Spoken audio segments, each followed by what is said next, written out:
Hello everyone, yes this is Sovin sir. आप सभी का इस चैनल में बहुत बहुत स्वागत है। जी हाँ, आज मैं आ चुका हूँ इस चैप्टर के एंडिंग वाले पार्ट पर। मतलब जो हमारा न्यूमेरिकल मैंने लास्ट लेक्चर में खत्म किया था उसे ही मैं कंटिन्यू कर रहा हूँ। तो लास्ट लेक्चर में मैंने 5 न्यूमेरिकल कराए थे और आज हमारा चल रहा है न्यूमेरिकल नंबर 6। फॉर्मूला मैंने वैसे के वैसे ही लिखे हुए हैं, आप देख सकते हैं। ये इंपॉर्टेंट फॉर्मूला लास्ट लेक्चर में भी मैंने दिया था, सेम फॉर्मूला इस लेक्चर में भी यही फॉर्मूला हम यूज करने वाले हैं। तो चलो बढ़ते हैं न्यूमेरिकल नंबर 6 की तरफ।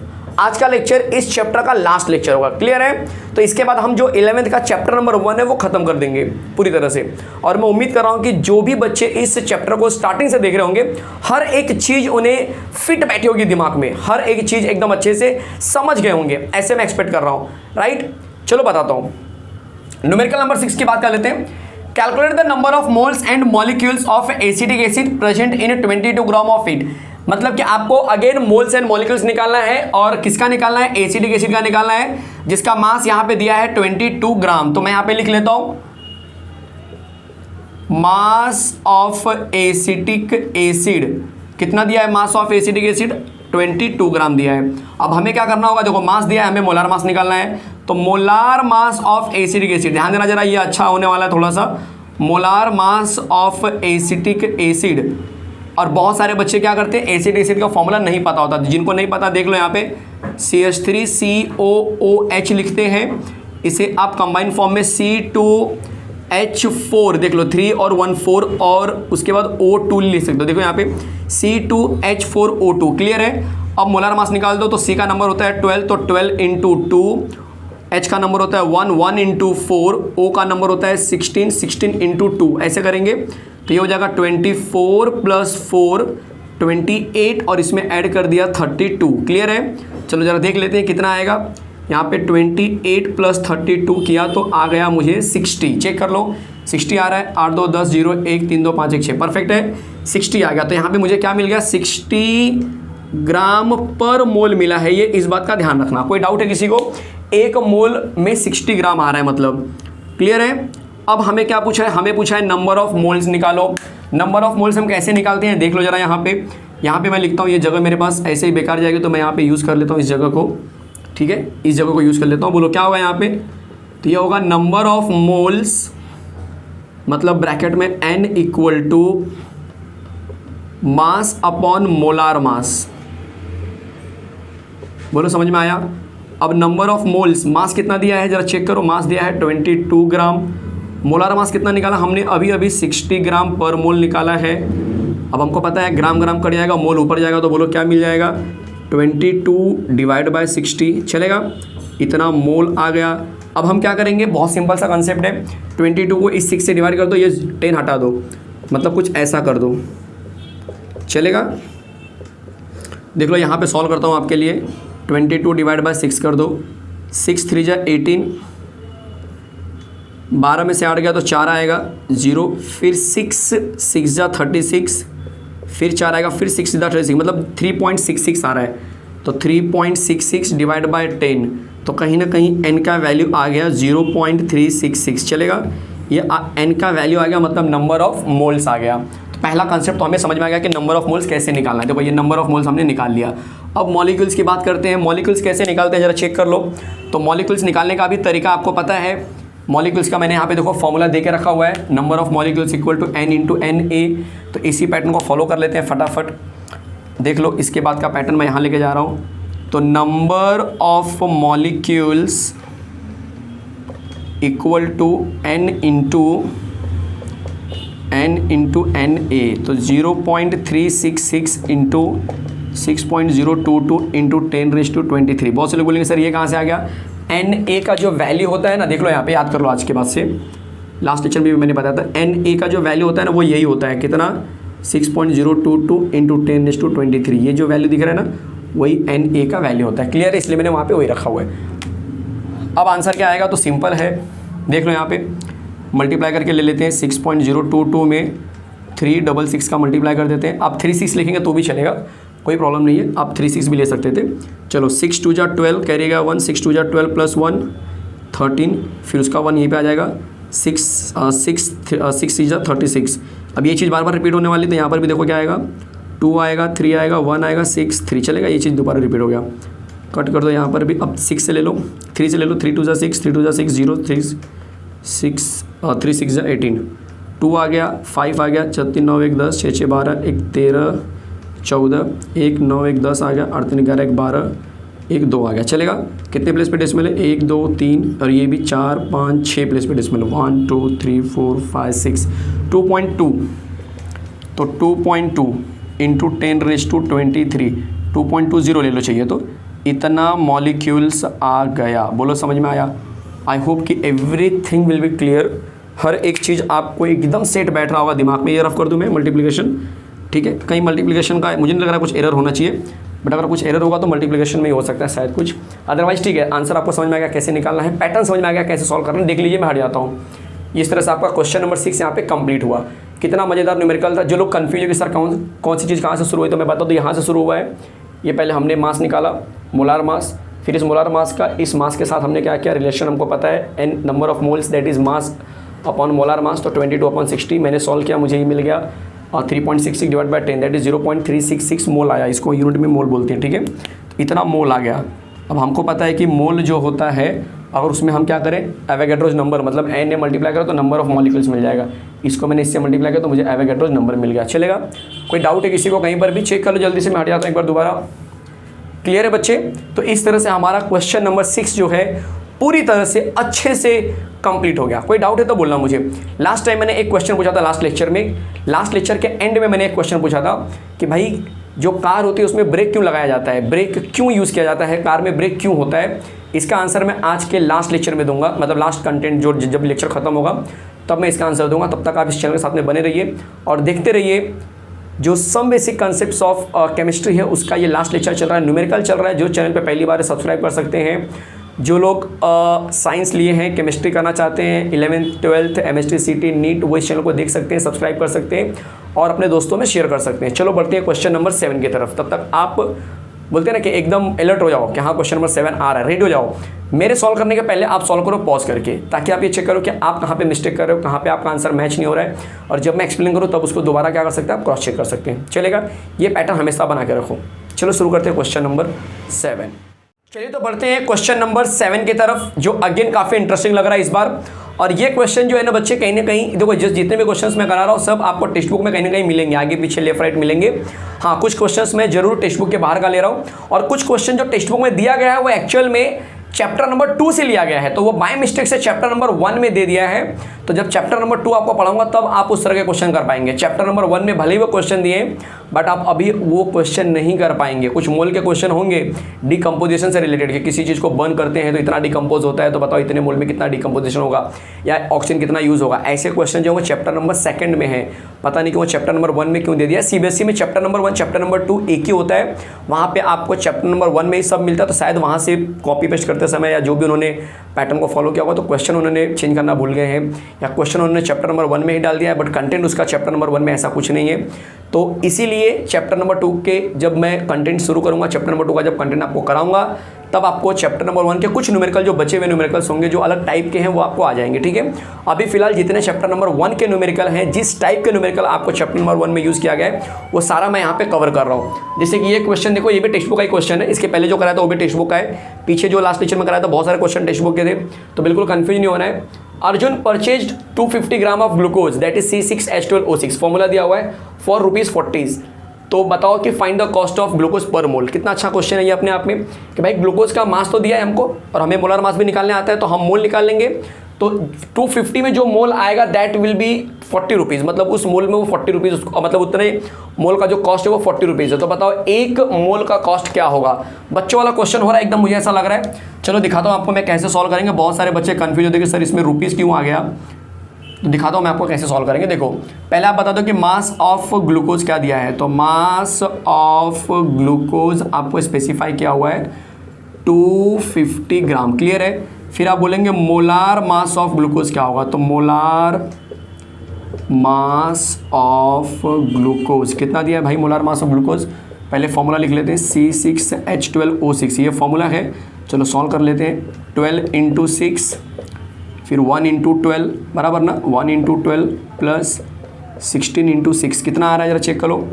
12 × 6 72 हो गया, ये 12 हो गया, ये 16 × 6 96, ठीक है, ज़रा ऐड करते हैं, बड़े बड़े नंबर आ रहे हैं। 6 4 10 हो गया, 0 1 7 9 1 10 8 18 मतलब 180 आ गया। कितना आ गया? 180। देख लो ऐड करके मैंने देखा 180 आ रहा है। तो अब आप बोलेंगे कि सर ये 180 ग्राम पर मोल आया हुआ है। ठीक है, 180 ग्राम पर मोल आया हुआ है। ठीक है, चलो इसका मोल निकाल लेते हैं फटाफट।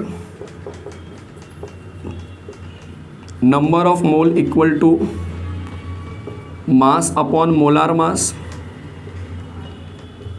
मास कितना दिया है? आप बोलेंगे मास दिया है 250 ग्राम, कोई तकलीफ नहीं। मोलार मास कितना हो गया? 180 ग्राम पर मोल है। 0 0 कट गया, ग्राम ग्राम कट गया, तो बोलो आंसर क्या बचा यहाँ पे? n equal to 25 divide by 18 बच गया। इसको तो हम सिंपली डिवाइड कर सकते हैं। 18 1 जा 18, 15 में से 8 गया, कितना हो जाएगा? 7, ये 0, 18 पॉइंट ले लेते हैं। 18 3 जा 18 4 जा 18 4 जा नहीं 18 3 जा जाएगा 54। 10 में से 4 गया 6 और यहाँ पे बचेगा सॉरी 6 तो 1 16 आ गया। फिर 18 9 जा तो 162 होता है, तो 18 8 जा ले लो 144 होता है, राइट। वापस 6 आएगा, वापस 5 1, मतलब ये 18 8 जा मतलब 1.38 या 1.39 तक ले सकता हूँ मैं। 1.388 हो रहा है तो मैं 1.39 ले लेता हूँ, चलेगा। 1.39 कटेगा तो कितना आएगा? 1.39, इतना मोल आ गया। क्लियर है? तो मैं लिख देता हूँ यहाँ पे कि n इक्वल टू 1.3 मोल। दिमाग चला लो। अब आप बताएंगे 1.3 मोल कितने रुपए का मिल रहा है? ये 40 रुपए का मिल रहा है इतना ग्लूकोज। तो बताओ कि 1 मोल कितने रुपए का आएगा? 1 मोल कितने रुपए में आएगा? समझ में आ रहा है?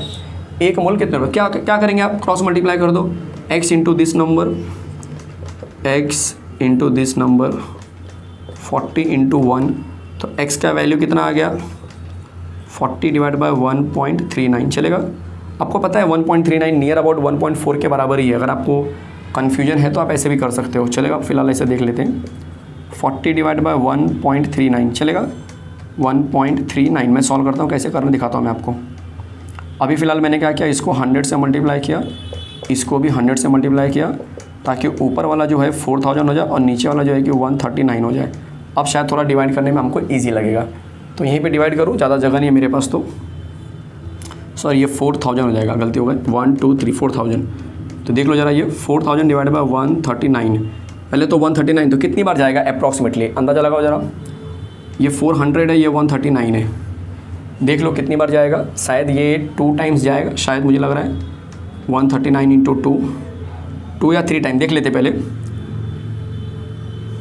3 2 8 2 9 जा 18 कैरी गया 1 2 3 जा 6 प्लस 1 7 2 जा 278 प्लस 139 और ऐड करो, कितना आ रहा है? 400 से ज़्यादा नहीं आना चाहिए। 8 9 17, हाँ ज़्यादा आ गया, मतलब ये 2 टाइम जाएगा। तो मैंने 2 टाइम ले लिया, कितना हो रहा है 2 टाइम? 278 हो रहा है, 278। क्लियर है सबको? 10 में से 8 गया 2, यहाँ पे आ जाएगा 9, 9 में से जाएगा तो 2 और यहाँ पे आ जाएगा 3 तो 1। ऑफकोर्स 139 से कम आ रहा है। फिर ये वाला जीरो उतारना है, ध्यान देना, कन्फ्यूज मत होना कौन सा जीरो लेना है। अब जरा देख लो कितनी टाइम जाएगा, तो ये नियर अबाउट 8 या 9 टाइम जाएगा, देख के लग रहा है, क्योंकि 10 टाइम तो 1390 होता है 10 टाइम, तो 8 टाइम शायद जा सकता है या 9 टाइम जा सकता है, देखते हैं। 8 9 जा 72 कैरी गया 7, 8 3 जा 24 24 25 26 27 28 29 30 31 31 का 1 कैरी गया 3, 8 1 जा 8 9 10 11 चलेगा। 1 1 1 2 अगर और ऐड किया 139, तो जरा देखते हैं कितना आएगा। 9 10 11, यहाँ पे आ जाएगा 5, यहाँ पे आ जाएगा 2 1, हाँ ज़्यादा हो गया, मतलब ये 8 टाइम जाएगा, तो 28 हो गया। तो 1 1 1 1 2 0 देखते हैं। 1 1 1 2 2 0, सॉरी 1 1 1 2 है, 0 नहीं है, 1 1 1 2 है, ऐसा है, देख लो जरा। 1 1 1 2 क्लियर है? 10 में से 2 गया 8, यहाँ पे कितना बचेगा?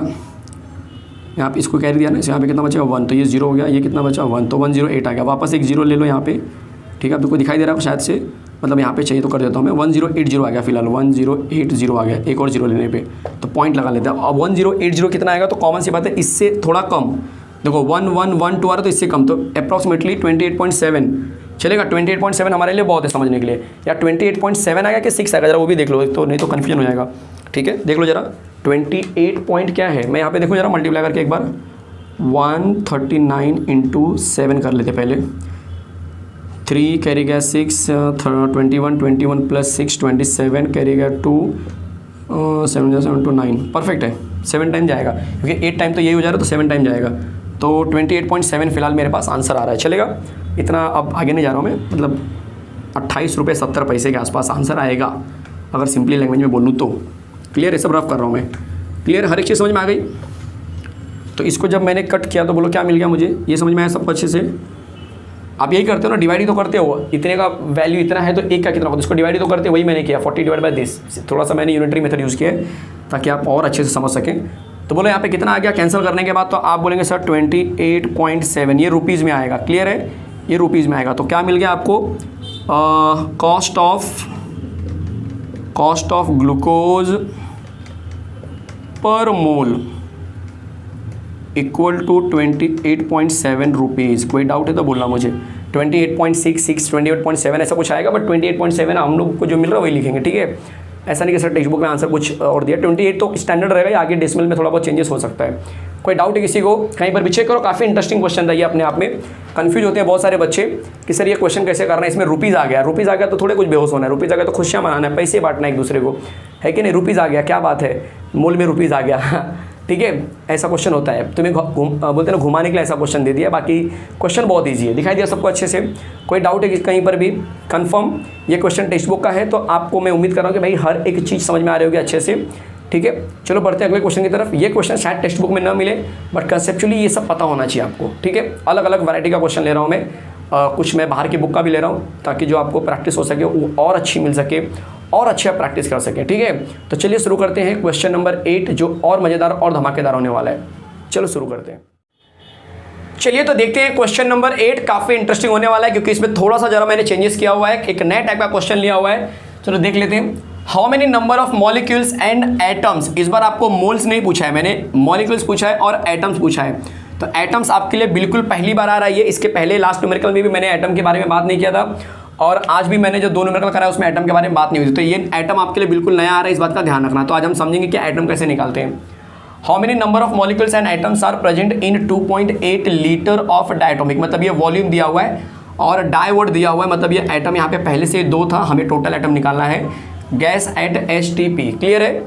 शुरू किया जाए। चलो सबसे पहले क्वेश्चन है कि मॉलिक्यूल्स कहाँ से ढूंढेंगे, जरा देख लो। नंबर ऑफ मॉलिक्यूल्स का फॉर्मूला होता है N × Na। Na का तो वैल्यू हमको पता है, बट N का हमको बिल्कुल पता नहीं है। अब N निकालने के लिए हमारे पास 2 फॉर्मूला, या तो ये मास वाला यूज़ करो या तो ये वॉल्यूम वाला यूज़ करो। सब कुछ दिखाई दे रहा है कि नहीं अच्छे से। नंबर ऑफ मोल्स निकालने के N × Na ये फॉर्मूले होते हैं, बट N निकालने के 2 फॉर्मूले हैं, मास के टर्म में निकालो या वॉल्यूम के टर्म में निकालो। आपको लीटर दिया है, मतलब ये वॉल्यूम वाला कॉन्सेप्ट यूज़ करना पड़ेगा। चीज़ें क्लियर हो रही है एकदम अच्छे से। तो हम पहले ये वाला फॉर्मूला यूज़ करेंगे नंबर ऑफ मोल्स निकालने के लिए। पहले लिख लेते हैं यहाँ पे volume of gas that is 2.8 litre, ठीक है। और molar volume of gas, molar volume of gas जो कि पहले से फिक्स होता है, molar volume of gas 22.4 decimetre cube पर मोल, चलेगा।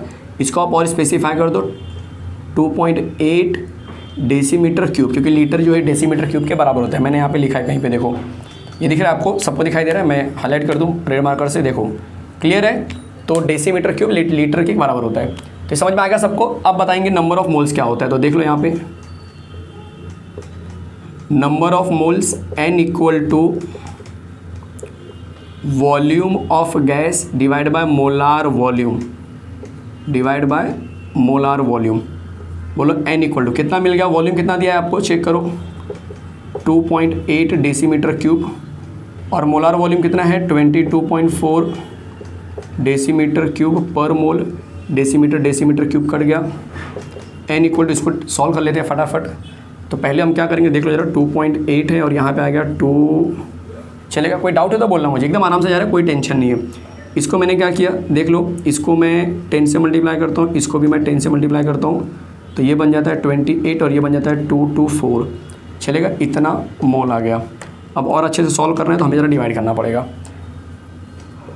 28 को 224 से डिवाइड करो। एक तो समझ में आएगा 0 पॉइंट लगेगा, फिर यहाँ पे 0 आएगा, 1 टाइम जाएगा 224। देख लो 10 में से 4 गया 6, यहाँ पे कितना बचेगा 7 बच गया, 7 में से जाएगा तो आएगा 5, यहाँ पे 0, मतलब कितना आ गया 56 आ गया। फिर हम 0 ले लेंगे। अब कितना टाइम जाएगा ज़रा देख लो। तो ये दिख रहा है 224, मतलब 225 का डबल सीधा 500 होता है अप्रॉक्सीमेटली। अब उसका ट्रिपल तो नहीं आएगा तो 2 टाइम जाएगा। 2 4 जा 8, 2 2 जा 4, 2 2 जा 4, 10 में से 8 गया 2, यहाँ पे आ जाएगा 5, तो 1 आ जाएगा, फिर यहाँ पे 1 0। अब 1120 आ गया। 1120 है तो जरा चेक करो कितना टाइम जाएगा ये अप्रॉक्सीमेटली। अगर इसको मैं 200 ले तो 200 5 जा 1000 होता है, मतलब ये 5 टाइम जा सकता है। चेक कर लो।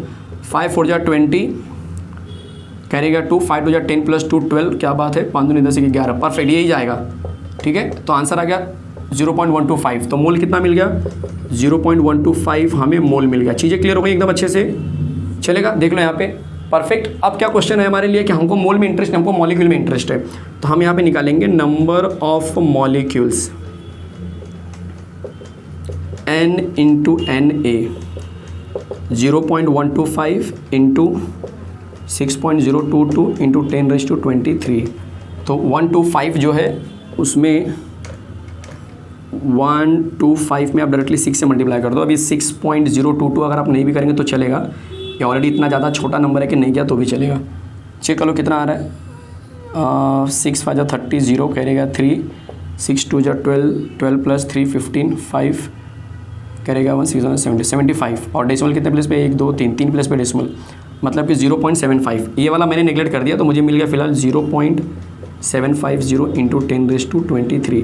आप और अच्छे से करना चाहते हो तो इसका एक 10 इसको दे दो तो ये बन जाएगा 7.5 इंटू 10⁻22। थोड़ा सा अच्छा दिखेगा ये। तो इतने मॉलिक्यूल्स आ गए।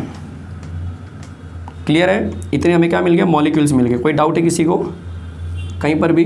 अब बोलना है कि सर हमें एटम भी पूछा गया, दिखाता हूँ मैं आपको। एटम भी पूछा गया ना, बहुत से लोग बोलेंगे सर ये 6.022 आपने निगलेक्ट क्यों किया? भाई मैं एक समय बचाने के लिए कर दिया, बट आप पूरा करेंगे तो भी 7.5 समथिंग कुछ आएगा, बट उतना फ़र्क नहीं पड़ेगा। ठीक है, मार्जिन मिलता है एग्जाम में, टेंशन मत लो, बोर्ड एग्जाम में भी मार्जिन मिलती है आपको। अब क्या करेंगे, आपको नंबर ऑफ एटम पूछा। जरा चेक करो नंबर ऑफ एटम का क्या मैंने फॉर्मूला दिया था। Number of atom equal to number of molecules, मतलब ये बंदा, ये जो आंसर मिला है टोटल नंबर। टोटल नंबर मतलब कितने एटम है इस समय यहाँ पे। देखो डायटम है तो 2 एटम है, तो number of atoms equal to number of molecules into total atom, बराबर ना, इनटू टोटल एटम्स। तो बोलो क्या आएगा आंसर, 7.5 इंटू 10⁻22 इंटू 2 करेंगे। 2 कहाँ से मिला, सबको समझ में आ रहा है अच्छे से, क्योंकि हमको क्वेश्चन में दिया है कि ये डायटोमिक है। अगर समझो कोई स्पेसिफिक फॉर्मूला होता तो हम फॉर्मूले में सारे एटम काउंट कर लेते हैं।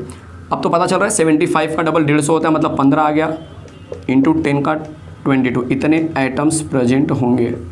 देख लो भाई, ये पूरा का पूरा न्यूमेरिकल मैंने आपको नया न्यूमेरिकल जो एटम वाली आइटम के बेस पे था वो मैंने करके दिखा दिया। चेक कर लो फटाफट, कोई डाउट हो तो बोलो मुझे। कितना मज़ेदार कंसेप्ट चल रहा है, कितना ब्यूटीफुल कंसेप्ट चल रहा है।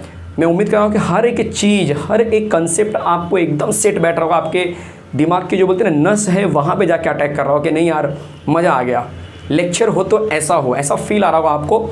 ठीक है, मैं ये नहीं बोल रहा हूँ कि मैं बहुत बेस्ट पढ़ा रहा हूँ। ठीक है, जितना भी अच्छा कर रहा हूँ अपने हिसाब से बेस्ट करने की ट्राई कर रहा हूँ। तो अगर आपको पसंद आ रहा है तो अपने ग्रुप में शेयर कीजिए, नहीं पसंद आ रहा है तो भाई शेयर मत कीजिए, कोई ज़बरदस्ती नहीं है। हर बंदे की अपनी अपनी चॉइस होती है। ठीक है, बट आपको लग रहा है कि नहीं ठीक है चैनल ठीक ठाक है, हम इस पर ट्रस्ट कर सकते हैं, इसे हम आगे लेके जा सकते हैं। ठीक है, ये आपका ही चैनल है। मैंने तो 12th में कंटेंट ऑन डिमांड ऐसे सीरीज भी शुरू किया, मतलब आप जैसा बोलेंगे, जो कंटेंट बोलेंगे वही मैं आपको सिखाऊंगा। ठीक है, जैसे ऑफलाइन में आप बोलते हैं ना अपने टीचर को सर हमें ये पढ़ा, ये जरा पढ़ा दीजिए, वैसा मैंने सीरीज शुरू किया हुआ है 12th में, ताकि मुझे पता है कि महाराष्ट्र के कोने कोने बच्चे में हर कोई कोचिंग क्लासेस अफोर्ड नहीं कर सकता है, और हर किसी को कंटेंट में डाउट होता ही होता है। ऐसा नहीं कि हर बच्चा जो कि टैलेंटेड है। तो कंटेंट ऑन डिमांड मतलब कि आपको अगर डाउट है तो आप कहाँ पूछेंगे, जब आप कोचिंग क्लासेस अफोर्ड नहीं कर सकते हो। और यूट्यूब पे एक 1 वे वाला लेक्चर होता है कि जो टीचर के मूड में आया चालू कर दिया पढ़ाने के लिए, अब आप उसको बोल नहीं सकते कि सर ये पढ़ाओ। तो मैंने कंटेंट ऑन डिमांड, आप कमेंट बॉक्स में बताइए कि हमें ये डाउट है, मैं वो कंटेंट के ऊपर वीडियो बना दूंगा। ठीक है, तो ऐसी चीज़ें थोड़ी सी मैं लेकर आता हूँ ताकि जो बच्चे हैं उनका नुकसान नहीं होना चाहिए। कहीं ना कहीं वो जो कहीं क्लासेस नहीं लिए हैं या कहीं पे सोर्स बोलते हैं स्टडी का नहीं है, तो उन्हें ऐसा होना चाहिए कि यार नहीं यार एक चैनल तो है जिस पे हम ट्रस्ट कर सकते हैं और जिस पे हम कमेंट करते हैं तो वहाँ से हमें फ़ायदा हो जाता है। ठीक है, ये सारी चीज़ें मैंने ध्यान में रखा और इसलिए मैंने वो सीरीज़ शुरू किया था। तो मैं उम्मीद कर रहा हूँ कि ये जो मॉलिक्यूलर जो एटम है वो एकदम परफेक्ट आपको समझ में आ गया होगा। चलेगा, मैं हट जाता हूँ, एक बार ज़रा देख लो, कुछ लिखना है तो लिख लीजिए। क्लियर है? तो चलो, अब ये क्वेश्चन नंबर 8 था, चलो शुरू करते हैं क्वेश्चन नंबर 9। और इंटरेस्टिंग और मज़ेदार और धमाकेदार। ठीक है, और साथ में वो क्वेश्चन भी याद रखना, कौन सा, कार में ब्रेक क्यों लगाया जाता है? बताऊंगा इसका आंसर आज इस लेक्चर के एंड में। चलिए तो बात करते हैं क्वेश्चन नंबर 9, और ये क्वेश्चन आपके लिए इस चैप्टर का लास्ट क्वेश्चन मैं ले रहा हूँ। मतलब इस क्वेश्चन के साथ में ये चैप्टर खत्म हो जाएगा, ये लेक्चर खत्म हो जाएगा। और ये जो क्वेश्चन मैंने लिया है थोड़ा सा हट के लिया है। ऐसे क्वेश्चन आपको टेक्स्ट बुक में मिलेंगे बट सेम टेक्स्ट बुक का नहीं लिया है, थोड़ा सा अलग लेवल का मैंने लिया है। पैटर्न ऐसे ही है बट थोड़े से बोलते हैं ना डिफिकल्टी थोड़ा सा मैंने बढ़ा दिया है। अब ऐसे क्वेश्चन की खासियत ये है कि आपको फॉर्मूला आने के बाद भी ये क्वेश्चन नहीं कर पाएंगे। अगर आपने ध्यान से सही से इस पैटर्न को नहीं समझा तो ये सारे फॉर्मूले आपको याद रहेंगे बट ये क्वेश्चन नहीं कर पाएंगे। तो सबसे जरूरी है कि इस क्वेश्चन का मेथड समझना है। जरूरी नहीं कि आपको फॉर्मूला आने पर ही ये क्वेश्चन आएगा, ये बिना फॉर्मूले को भी आप बिना फॉर्मूले की मदद से आप इसको कर सकते हो। That is called unitary method. मैंने इसके पहले भी डिस्कस किया था लास्ट लेक्चर में कि यूनिटरी मेथड से भी मैं चीज़ों को फाइंड आउट कर सकता हूँ। तो यहाँ पे वही मेथड यूज होने वाला है और देखिए यूनिटरी मेथड कितने बेहतरीन तरीके से मैं यहाँ पे यूज करने वाला हूँ। तो चलिए देखते हैं क्वेश्चन क्या है, पहले पढ़ लेते हैं। थोड़ा सा डिफरेंट लेवल का मैंने क्वेश्चन लिया है कि how many moles of oxygen gas can be produced during electrolytic decomposition of 180 gram of water. मतलब कि जब मैं पानी लेता हूँ, 180 ग्राम पानी लेता हूँ और उसको मैं डीकम्पोज करता हूँ, मतलब तोड़ता हूँ पानी को, तब जो है O2 गैस बनता है। तो बताओ O2 का मोल कितना हुआ एक 180 में। तो सबसे पहले हम क्या करते हैं जरा देख लेते हैं। सबसे पहले आपको रिलेशन दिखाता हूँ कि एक्चुअल में जब हम पानी को तोड़ते हैं तो कैसे टूटता है पानी। देखो जरा, मैंने यहाँ पे लिखा कि मैंने इलेक्ट्रोलिटिक किया। मैंने क्या किया यहाँ पे, इलेक्ट्रोलिटिक मतलब इलेक्ट्रिसिटी फ्लो किया मैंने और पानी टूट गया। पानी कैसे टूटेगा, पानी टूटेगा H2 और O2 के अंदर। पानी कैसे टूटेगा, H2 और O2 के अंदर। बैलेंस कर दो, H यहाँ पे 2 है, H यहाँ पे 2 है, परफेक्ट। O यहाँ पे 1 है, O यहाँ पे 2 है, मतलब मुझे इसको 2 से मल्टीप्लाई करना पड़ेगा। H कितना हो गया, 4 हो गया, इसको 2 से मल्टीप्लाई करो। देखो O यहाँ पे 2 है, दैट इज कॉल्ड एज 1 मोल। तो ये O कितना इस समय 1 मोल है। और पानी जो इस समय मेरा ये 2 से मल्टीप्लाई होने की वजह से इसका जो टोटल मास है वो बढ़ जाएगा। आप बोलो इसका मास कितना हो गया, तो आपको मैं बता दूँ H कितना, जरा चेक करो, 4 हो गया। तो आप बोलेंगे 4 × 1 प्लस O कितना हो गया 16, बट ऐसा कितनी बार है, 2 टाइम्स है। बोलो समझ में आया, सॉल्व कर दो इसको, कितना आ गया 4 + 32 विल बी 36 ग्राम। तो क्या समझ में आ रहा है आपको, इस रिलेशन से आपको क्या समझ में आ रहा है कि 36 ग्राम जब मैंने पानी लिया तो उसमें मुझे O2 कितना मिलता है, बोलो, तब O2 मुझे 1 मोल मिलता है। आप बोलेंगे सर ये कैसे पता चला, ये कैसे पता चला, O2 के पहले कोई नंबर मल्टीप्लाई नहीं है, मतलब ये पूरा O2 वैसे का वैसे ही है, दैट इज़ 1 मोल है। तो 36 ग्राम जब मैं पानी लेता हूँ तब मुझे 1 मोल मिलता है। देखो कैसे रिलेशन निकल रहा है, अब आप समझ पाएंगे अच्छे से कि 36 ग्राम ऑफ वाटर मतलब H2O basically gives 1 mole of oxygen, 1 mole of oxygen. समझ में आ रहा है। अब क्वेश्चन रीड करो तो क्या बोल रहा है कि 180 ग्राम पानी कितना मोल ऑक्सीजन देगा। दिखाई दे रहा है क्वेश्चन, अब चीज़ें क्लियर हो रही हैं। तो आप बोलेंगे कि 180 ग्राम ऑफ जो वाटर है, मान के चलो कि वो x मोल ऑफ O2 देगा। बोलो समझ में आया। मैं हमेशा इस मेथड को फॉलो करता हूँ, बेस्ट हो जाता है एकदम, कोई टेंशन ही नहीं। अब x का जो वैल्यू रहेगा वही तुम्हें O2 का मोल मिल जाएगा। क्रॉस मल्टीप्लाई करो, x × 36, 180 × 1, तो बोलो x इक्वल टू क्या मिल गया 180 डिवाइड बाय 36। ये तो शायद से हमने पढ़ा है 36 फायजा कर दो 180 ही आता है। तो x इक्वल टू 5, मतलब क्या समझ में आ रहा है, हमें ये समझ में आ रहा है कि हाउ मेनी मोल्स पूछा है ना, तो आंसर आ जाएगा moles of oxygen equal to 5 mole. बोलो समझ में आया। न्यूमेरिकल कितना इजी था, न्यूमेरिकल देखो कितना इजी था, लेकिन ये समझने के ऊपर है, ये पूरा का पूरा अंडरस्टैंडिंग है। अगर आप समझ गए रहेंगे तब तो ये बहुत इजी होगा, और नहीं समझे होंगे तो ये डिफिकल्ट वाला हो गया आपके लिए, सबसे मुश्किल वाला सम हो जाएगा। चलेगा। ऐसे ही क्वेश्चन बनते हैं कि CO2 को अगर हम तोड़ेंगे तो C + O2 बनता है, तो बताओ इतना ग्राम अगर हम CO2 लेते हैं तो बताओ कितना ग्राम O2 निकलेगा, कितना ग्राम C निकलेगा, या कितना मोल O2 निकलेगा। इस तरह के क्वेश्चन आपको टेक्स्ट बुक में दिया गया। ऐसे ही इस तरह के जो प्रॉपर क्वेश्चन है ना वो चैप्टर नंबर 2 में यूज़ किया गया, बट मैंने अभी एक लास्ट वाला क्वेश्चन इसलिए कराया ताकि आपको बेसिक्स आइडिया मिल जाए कि हाँ यार ऐसा क्वेश्चन सर ने भी कराया था, ताकि हमें समझ में आ गया कि क्या बोलना चाह रहा है ये क्वेश्चन। मैं हट जाता हूँ, पहले कॉपी कर लो अच्छे से, कोई डाउट जैसी चीज़ें नहीं होनी चाहिए कहीं पर भी, किसी को भी। क्लियर है, एकदम क्लियर सेट है पूरा माइंड एकदम, कोई डाउट है किसी को कहीं पर भी।